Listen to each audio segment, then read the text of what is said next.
తర్వాత ఇంకోటి ఏంటంటే ఈ విషయాన్ని అందరూ కూడా వైరల్ చేయాలి. ఎందుకంటే ఇది చాలా క్లియర్గా, ఎందుకంటే ఈ బోర్లు ఏవైతే ఉన్నాయో ఈ బోర్లు తర్వాత ఆంగో సత్యమ్మ అని చెప్పేసి చెప్పిండు. మరి ఆంగో సత్యమేనా లేకపోతే ఎవరియో కనుక్కునేటువంటి ప్రయత్నం చేద్దాం. ఈ బోర్లు వేసిన వ్యక్తి ఇక్కడనే ఉన్నాడు. ఆయన చెప్పన్నా, నీ పేరేం పేరు? నా పేరు కిరణ్ అండి. కిరణ్. ఈ బోర్లు ఎవరి?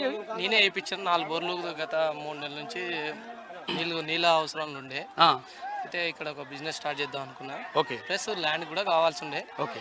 కానీ కొన్ని కారణాల వల్ల పల్లె బోర్లు ఒక్కొక్కటి 400 ఫీట్లు వేయించాను. 4 బోర్లు వేయించాను. 4 బోర్లు వేయించాను. 4 నెలల కింద వేయించాను. 3 నెలలు అంటే 3 నెలలు అయిపోయింది. 3 నెలలు అయిపోయిందంటే ఈ ప్రభుత్వం అప్పుడు రాలేదు, ఇంకా అంతే కదా? అంటే బీఆర్ఎస్ ప్రభుత్వం ఉన్నప్పుడే వేయించినాడు.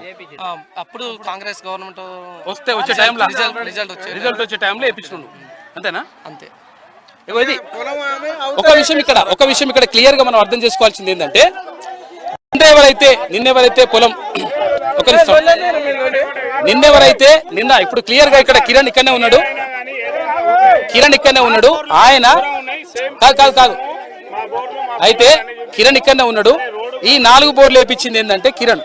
ఆయన ఏంటంటే ఇక్కడ వ్యాపారం చేసుకోవాలి, తర్వాత కొంచెం వాటర్ పడితే బాగుంటది, అంతో ఇంతో ఉపయోగపడతానే ఉద్దేశంతో బోర్లు వేసుకున్నాడు. పొలం కూడా ఉన్నది, పొలానికి తర్వాత అన్నిటికి ఉపయోగపడతానే ఉద్దేశంతో 4 బోర్లు వేసిండు ఆయన. అయితే ఇప్పుడు ఎప్పుడు వేసిండంటే 3 నెలల క్రితం, అంటే ఈ కాంగ్రెస్ ప్రభుత్వం వచ్చే టైంలో, అప్పుడు ఎలక్షన్ రిజల్ట్ వచ్చింది, ఎలక్షన్ అయిపోయింది, రిజల్ట్ వచ్చే టైంలో ఈ బోర్డు అయిపోయింది. కాంగ్రెస్ గవర్నమెంట్ వచ్చింది, వాటర్ కి దీనికి ఏం సంబంధం లేదు. కెనాల్ వాటర్ రావాల్సి ఉండే కానీ కొన్ని కారణాల వల్ల రాలేదు. ఒకసారి మళ్ళీ వాటర్ కెనాల్ వాటర్ రావాల్సిందే, ఇంత ముందు రావాల్సిందే. ఇప్పుడు ప్రభుత్వం పోవడానికి మారడానికి తర్వాత ఈ నీళ్ళకి దీనికి ఏం సంబంధం లేదు. ఎందుకంటే ఇప్పుడు వాతావరణం సహకరించింది, నీళ్ళు ఎక్కడి నుంచి వస్తాయి భూమి నుంచి, ప్రజెంట్ అదైతే లేదు. ఇంకోటి ఏంటంటే నిన్న కూడా ఇక్కడ ఉన్న గ్రామ మాజీ సర్పంచ్ కూడా చెప్పిన, నా ల్యాండ్ లో మీరు ఎందుకు పెడుతున్నారు యాడ్ చేస్తే, ఆయన కూడా చెప్పిండు ఏం లేదు మామూలుగా ఇట్లా చెక్ చేసి వెళ్ళిపోతాడు ఇట్లా ల్యాండ్ అంటే. సరే పొలాలు ఎండిపోయినాయి కదా చేసారు, వాళ్ళు కూడా నా బోర్లో కూడా బాగా ఇది ఏమంటారు దాన్ని హైప్ చేసి దాన్ని ఏంటంటే ఇక ప్రతి ఒక్కటి బోర్లు దీనికి సంబంధం ఉంది, ల్యాండ్ కి ఎండిపోయిన పొలం ఆమె సత్తమ్మ, మా అత్తమ్మ అయితే పెద్ద అత్తమ్మ అవుతుంది. ఇది నా ల్యాండ్ అన్నట్టు 3 ఎకరాలు ఉన్నది. కానీ నిన్న కూడా పంట వేయలేదు, కానీ నీళ్ళు లేదంటే ఇప్పుడు ఎండాకాలం అన్నప్పుడు ఇటు కరువు కాలం ఉంటది. కాంగ్రెస్ గవర్నమెంట్ అయినా టీఆర్ఎస్ గవర్నమెంట్ అయినా ఇంతే, ఇక్కడ జరిగేది ఇంతే. ఒకవేళ వస్తే నీళ్ళు వస్తాయి. ఇంతకుముందు గత కాంగ్రెస్ ప్రభుత్వం కొన్ని రోజుల కింద కూడా అదే ప్రాబ్లం ఉండే, టీఆర్ఎస్ గవర్నమెంట్ వచ్చినప్పుడు కూడా అదే ప్రాబ్లం ఉండే. వచ్చినప్పుడే నీళ్లు పంట పండుతాయి, కానీ దీనికి దానికైతే సంబంధం లేదు. ఇంకోటి నిన్న వాళ్ళు వచ్చి కూడా ఏదో 5 lakhs అనే చెక్ అనే చెక్ కూడా చెక్ రాలేదు, అది ఇస్తా అని చెప్పారు. చెప్పిన దానికి కూడా దేనికి ఇస్తా అన్నారు 5 లక్షలు కూడా అది తెలియదు. ఎందుకంటే బోర్లు వేయించింది మనం ఒకటి. సరే ఇక్కడ ల్యాండ్ ఎవరిది సర్వే నెంబర్ చూసినా గానీ అది నా పేరు మీద ఉన్నది, నా ల్యాండ్ ఇది 3 ఎకరాలు నా ల్యాండే ఉంది. కానీ వాళ్ళు వచ్చి అనవసరంగా పైసలు ఇప్పుడు వాళ్ళ దగ్గర అంగో సత్తమ్మకే ఇప్పుడు అంగో సత్తమ్మకే 5 లక్షలు ఇస్తాను. అది ఇచ్చేది ఏంటంటే బోర్లు వేయించిన వాళ్ళు ప్రతి ఒక్క రైతులకు నష్టం ఒకరి సొమ్ము ఒకరి సోకంలో అయిపోయినట్టు. ఇది ఏంటంటే ఇప్పుడు గత కొన్ని రోజుల కింద కూడా ఇదే జరిగింది. ఇక్కడ ఉన్న లోకల్ నాయకుల వల్లనే ఇదంతా వెదర్ చేంజ్ అవుతుంది తప్ప లేదు. ఎందుకంటే పర్మిషన్ లేదు. ఆల్రెడీ నేను చెప్పిన అబ్జర్వేషన్ చేస్తే కావాలని తెచ్చి డోజర్ చెప్పి ఇదంతా చేపించి డోజర్ తో చేపించింది, సాఫ్ చేపించింది. మనం చెప్పినాం ఆల్రెడీ. ఇక్కడ ఇన్స్పెక్షన్ జరిగేటప్పుడే ఇక్కడ మీరు పెట్టద్దు దయచేసి, ఎందుకంటే నేను కాంగ్రెస్ యూత్ అధ్యక్షుడిని, ఇక్కడ గ్రామ అధ్యక్షుడిని, నాకు ఇబ్బంది పెట్టదు, మీరు ఎలాంటి చేయొద్దంటే లేదు నేను చేయను అని చెప్పింది. తెల్లారి నేను కొద్దిగా ప్రాబ్లం ఉండే జనరల్ ఉండే వేరే పని మీద పోతే ఆ టైంలో కేసీఆర్ వచ్చేసి ఇప్పుడు వచ్చినప్పుడు అంత జనాల్లో మనం ఏమో అడుగుతాం చెప్పు. ఇంకోటి చేసిన సాయం ఏదో వేసిన వాళ్ళ బోర్లోకి ఇస్తే అది సంతోషం. సరే పొలం ఎండిపోయింది ఓకే, నేను 4 లక్షలు పెట్టినా, 4 లక్షలు బోర్ అయింది ఇప్పుడు వరకు. ఇంకా ఇక్కడ 4 వేసిన, ఇంకా 4 అటేసి దాదాపు 10-16 బోర్లు వేపించిన. అది కాంగ్రెస్ గవర్నమెంట్ కి టీఆర్ఎస్ గవర్నమెంట్ కి ఏం లేదు, అది ఇక్కడ వెదర్ లేదు. వచ్చే కాలం మీరే చూస్తారు, వచ్చే సీజన్ లో కూడా ఈ పొలం పండుతుంది.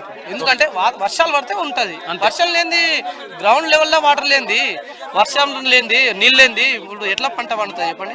అది కాంగ్రెస్ గవర్నమెంట్ తప్పు పట్టడం అది కరెక్ట్ కాదు. ఇంకోటి ఏంటంటే మా మేడం కూడా చెప్పినాము ఇన్ఫర్మేషన్, ఏ మేడం కి?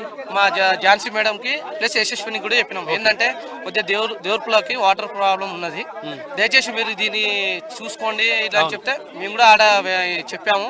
పైన నవాపేట గారు కూడా మాట్లాడితే లేదు గ్రౌండ్ లెవెల్ వాటర్ లేదు, ప్లస్ ఇంకోటి ఏంటంటే పైన రిజర్వాయర్ లో కూడా లేదు నీళ్లు, అందుకనే వాటర్ రాదు అని చెప్పిన తర్వాత కూడా ఇక మేము కొంచెం మాక్సిమం మేడం అయితే ట్రై చేసింది, అది అనుకున్న టైంలో రాలేదు. నెక్స్ట్ టైం కూడా ఇలాంటి మిస్టేక్ జరగకుండా మేడం చూసుకుంటుంది. కానీ ప్రతి ఒక్కటి ఏదో నిందలు పెట్టడం చేయడం అయితే కరెక్ట్ కాదు. ఇది ఇంకోటి ఏంటంటే సాయం అనేది అందిన వాళ్ళకి అందియండి. ప్రతి ఒక్కరికి సాయం ఇచ్చుకుంటా పైసలు ఉన్నాయని పంచుకుంటా పోతే లిక్కర్ స్కీమ్ లో సంపాదించిన పైసలు ఈ రోజు ఇట్లా విచ్చలవిడిగా పంచుతా అంటే అది కరెక్ట్ కాదు. ఏదో ఒక రోజు పంచురి. నేను ఏమంటున్నా, రాష్ట్రంలో ఎవరెవరి పొలాలు అయితే ఎండిపోయినాయో, ఎవరెవరైతే బోర్లు వేసినరో వాళ్ళందరికి, ఎందుకనంటే కాదు బీఆర్ఎస్ పార్టీ దగ్గర 1600 కోట్ల రూపాయలు బాండ్ల రూపంలో వచ్చిన పైసలు ఉన్నాయి. ప్రాబ్లం ఏం లేదు, అందరికి ఇయ్యండి, దానికి మనమేం వ్యతిరేకించవద్దు, పైసలు ఇయ్యని. కాకపోతే ఒక్కరికి ఇచ్చేసి మొత్తం ఫోటోలు వేసుకొని కథలు చేయొద్దు, అంతేనా? ఒకటి చెప్పన్నా, ఈడ సిచ్యువేషన్ ఏంటంటే దేవరపుల మండల వరకు అయితే నీళ్ళ ప్రాబ్లం బాగానే ఉంది, అందరి పొలం వెళ్ళింది. ఇప్పుడు నిన్న చెప్పిన మాట 5 లక్షలు ప్రతి ఒక్క కుటుంబానికి ఇవ్వండి. ఏంటంటే అందరికి ఇస్తే అందరికి సంతోషం. ఒకరికి ఇచ్చి ఒకరికి కంటిన్యూ చేయొద్దు. ఏంటంటే పార్టీ మీద ఇప్పుడు ఒకరికి ఇచ్చిపోతే ఇప్పుడు వేరే టీఆర్ఎస్ కార్యకర్తలు ఉన్నారు, చాలా మంది ఉన్నారు, కొట్టుకున్నాడు అవుతుంది. ఇప్పుడు 5 లక్షలు వచ్చింది, నేనే కాంగ్రెస్ యూత్ అధ్యక్షులు ఉండొచ్చు, డబ్బు ఉన్నప్పుడు ఆశ పడతా కదా. చెప్తాను, బోర్లు నాయి 5 లక్షలు అట్టించినావు, ఇప్పుడు మా అత్తకు నాకు పంచాయతీ పెట్టి పోయినట్టేనా? అంతే. ముందే పంచాయతీ గట్టు పంచాయతీ మళ్ళీ నీ పోయే ఏమత్తా పైసలు ఏమైంది అత్తా, ఇట్లా 5 లక్షలు వచ్చినాయంటే మరి నాకు 2,50,000 ఇస్తావా ఇయ్యదా అంటే ఇప్పుడు ఇయ్యనంటే పంచాయతీ కూసాల్సిందేనా? అంతే, కూసాలవుదా? ఇప్పుడు ఏదైనా కానీ ఆ చేసేది ఇప్పుడు ఏదో 5 లక్షలు ఇచ్చిన దాన్ని కూడా నాకు కూడా కొద్దిగా భరోసా ఉండి, సరే నేను కాంగ్రెస్ ఉండొచ్చు కానీ నేనైతే నష్టపోయాను కదా. చెప్పాలంటే ఎలక్షన్ కోడింగ్ కూడా పడ్డ తర్వాత కూడా మీరు వచ్చి ఇలా చేస్తున్న 5 లక్షలు ఇస్తా అని చెప్పారు, ఆ సంతోషమే. ఇచ్చిన దాన్ని కూడా ఎవరికి చెందాలో వాళ్ళకి చెందితే మంచిగా ఉంటది. అది కూడా నేను నా తరఫున అంటే మా కాంగ్రెస్ పార్టీ నుండి ఒకటైతే చెప్తున్నా, మా యశస్విని రెడ్డి మేడం కి కాంగ్రెస్ పార్టీకి ఈ నీళ్లకు టీఆర్ఎస్ ప్రభుత్వానికి ఏ సంబంధం లేదు. ఏంటంటే ఒకటి చెప్పాలంటే ఇక్కడ గ్రౌండ్ లెవెల్లో లేదు, ఇక్కడ వాటర్ ఇక్కడని కాదు ఈ ఏరియాలో లేదు. ఇప్పుడు 800 ఫీట్లు కొడితే నీళ్లు గ్రౌండ్ లో లేనిది అది ఇప్పుడు టీఆర్ఎస్ గవర్నమెంట్ రాగానే నీళ్ళు వస్తాయా? ఒకటి టీఆర్ఎస్ గవర్నమెంట్ వచ్చిన నీళ్ళు రావు, ఈ కాంగ్రెస్ గవర్నమెంట్ ఏంటంటే వాతావరణం సహకరించాలి, అదొకటే కరెక్ట్. ఇది అసలు యాక్చువల్ గా జరుగుతున్న పరిస్థితి ఏంటంటే క్లియర్ గా ఇక్కడ ఉన్నటువంటి అంటే ఇక్కడ